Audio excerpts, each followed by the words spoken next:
Now we're going to go ahead and make our pizza. Flip that over. That's screaming hot. I have my clean tongs. We let our goat cheese kind of come to room temperature. We're just going to spread this around on top.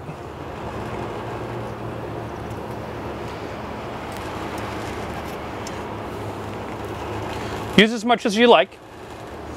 If you don't like goat cheese, you can use other cheeses. This is great with some really nice fresh mozzarella cheese. I'm just going to spread it around a little bit. It doesn't have to be perfect. Now, I've got goat cheese on my tongs. It's okay, this is all going in the same place. I'm going to go ahead and put some of these hunks of bacon on there. If you like your bacon super crispy, cook it a little more. If you like it a little more or a little less done, don't cook it quite as much. Remember, it is going to cook a little bit more on here.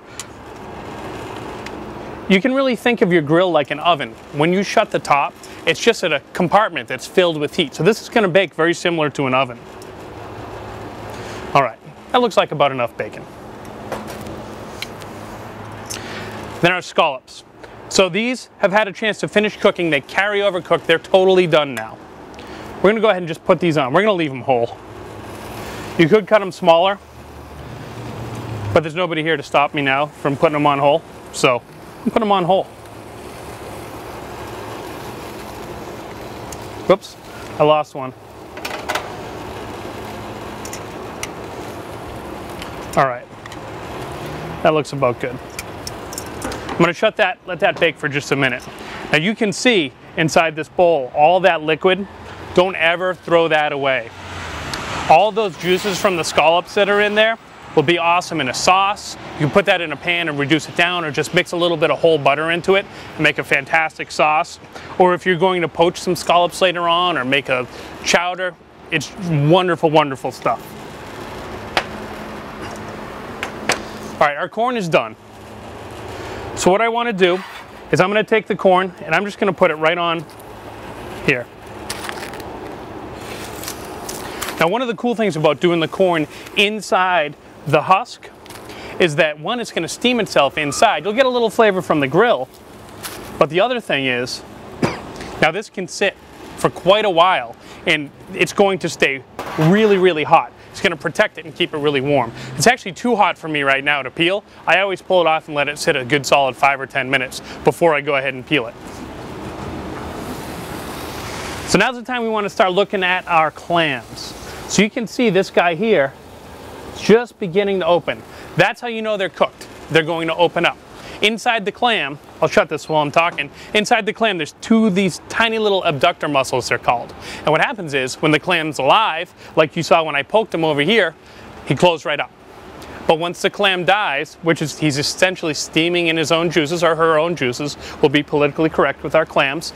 But what happens is, these little abductor muscles, they lose their tension and they open up. And that's how we know they're done. Now you want to be careful, because one of the things you'll find inside your clams is an awful lot of liquid. It's a real salty, briny liquid, which is just wonderful, wonderful. So be careful when you go to lift them up that you don't dump all that liquid out. And as you're cooking them, you can move them around a little bit to try to make it so that the openings are all level, so that they're not tilted down. So I'm going to shut this. We'll take another minute or two. We're going to go ahead and finish our pizza cooking, or our flatbread cooking. We're going to let our clams finish cooking. We'll come back and I'll show you how to shuck our corn.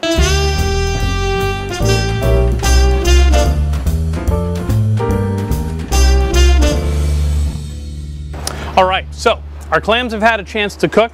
Check these out. So some of them have opened nice and wide. And I want to show you that if you look right here, this is very hot, but if you, here and here, those are those two little abductor muscles that I was talking about. That's what holds our entire clam together. So I'm going to put this back over here. One of the things that's kind of neat is that a scallop is actually the abductor muscle. In a scallop, there's just one of them, and it's monstrous, but they're very, very tender compared to the ones you find in a clam. So I'm going to take off some of these clams that are done. Just put them into this dish, trying not to drip any of the juices out that might still be in there. Now some of them, oops, little bit of corn. Some of them might not open all the way right away. These are all done though. Whoops. If they're open and staying open like that, they're all done. This guy might not be quite done yet. He might be, but we can give him another minute. And I'll show you, before we go to eat these, how you can kind of pop them open a little bit to help your guests out when they go to eat them.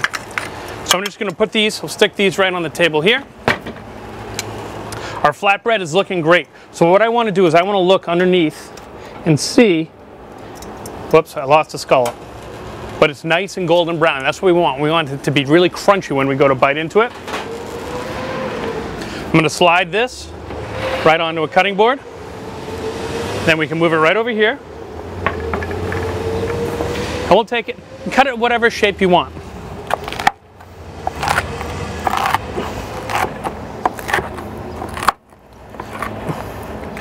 We'll cut it just like that, and we can kind of leave it whole. And our guests can come up and grab a piece. But if you wanted to do this smaller, like an appetizer, you could take it, cut it in half that way. And people who like scallops can get a whole monster scallop. People who don't like scallops don't have to have any scallop, or bacon, or vice versa. We're all done with our grill. I want to shut it off. I'll shut our gas off after. Now I need to shuck this corn. So I'm going to make my life easy. Instead of bending over, I'm going to stick my trash barrel right up here on the chair. Grab a hunk of corn. Now, one of my first cooking jobs, I was on Nantucket. And one of the first things I had to do every morning was shuck 3 cases of corn, 3 of those wooden crates like you see at the supermarket. So I got really good at shucking corn and doing a bunch of other stuff that I had to do like that. What I always do is try to grab the hairs, which most of them burnt off, and just pull about half of it down, and you should be able to grab almost all the rest of it like that. And if you hold it like that, this cools off really quickly. Here's your really hot part, and then just snap off the end. Now we learned about all these little strings that are on there. Just go like that and get them off. If your guests give you a hard time about all the strings on their corn, they can clean their corn themselves. I'll just put this on the cutting board.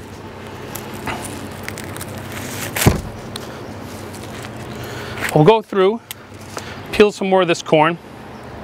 Now I don't know if you've ever been to like a barbecue festival or a fair or something where they have corn, but a lot of times they'll actually serve it to you like so. And this is the handle. And this is like when you're walking around Disney with a big turkey leg in your hand. It's like a symbol of manliness, but we'll just snap those off. I'm going to go ahead and shuck the rest of these corn. We'll get Arthur out here. We'll plate up the rest of our clams. I'll show you how to open those up, and then we'll see what he thinks of what we did outside today.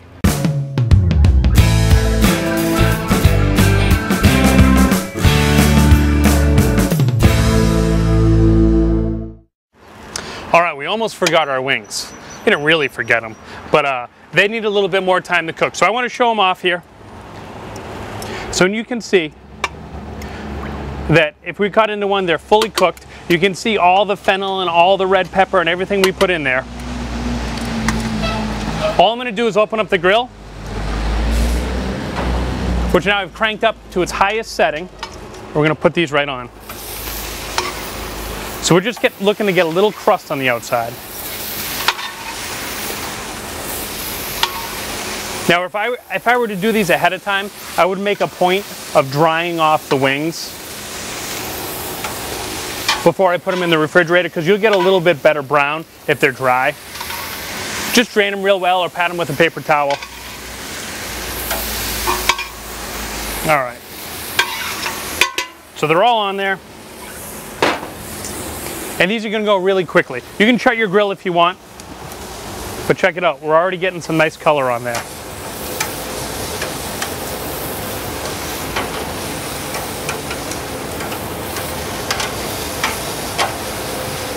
You can see I finished shucking the corn. We're going to put our wings right on there with the corn. We're actually going to pile up our clams right on the same plate. Like I said before, you want to be careful in case anyone has a seafood allergy or something like that. You don't want to put the clams on there. But if everybody's there and doesn't mind eating whatever they eat, it's all right if a little bit of clam juice drips onto the flatbread or onto the corn or onto anything else.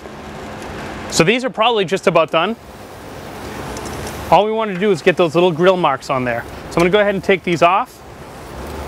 If you want them to be a little more crusty, leave them on a little longer.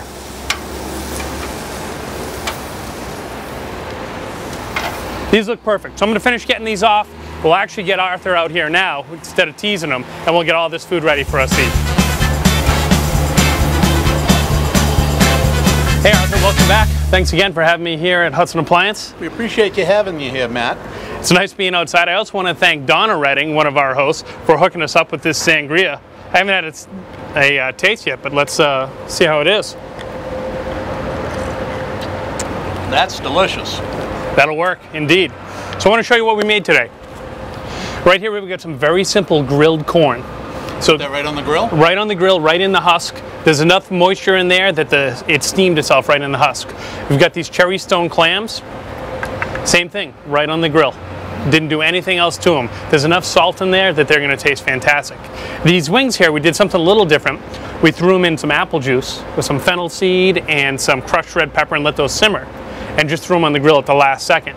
And they got them nice and crisp. And then over here, we have our scallop and bacon flatbread, which is made with exactly what that says. Scallops and bacon, a little bit of goat cheese, and some more pizza dough that we had that I just bought at the market. Okay, let's try some. All right, you want to give me a little hunk of that? Sure.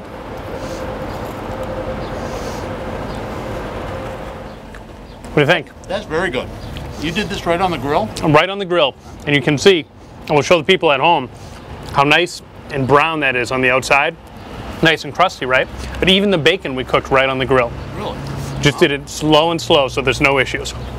All right, so go ahead and grab a wing. Very moist, very good. I like this. All right. I agree, a little spice, a little punch to it at the end. Yep. Nice. Now that's Wicked good.